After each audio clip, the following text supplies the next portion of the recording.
Tonight, critics are taking aim at the new Georgia Promise Scholarship. Lawmakers passed the measure this year, allowing students at some of the state's worst performing schools to get their education elsewhere and receive money to help them do it. 11 Alive's Joe Ripley reports.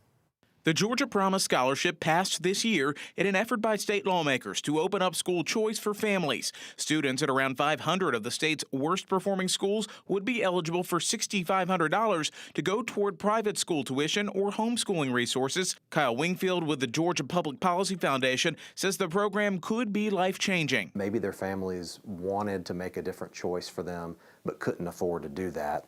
And that's the reason that the Promise Scholarship was created, to give them the opportunity to do what, higher income families are already able to do. Lisa Morgan with the Georgia Association of Educators opposes the Georgia Promise Scholarship. She says struggling schools need more funding and shouldn't face punishment based off standardized test scores. We are using a false measure to judge our schools rather than going in and saying, are we meeting our students' needs? Are our students learning? Are they making progress? Morgan warns private schools don't have to admit students just because they're eligible for Georgia Promise. She says private schools in other states that adopted similar measures actually raised tuition.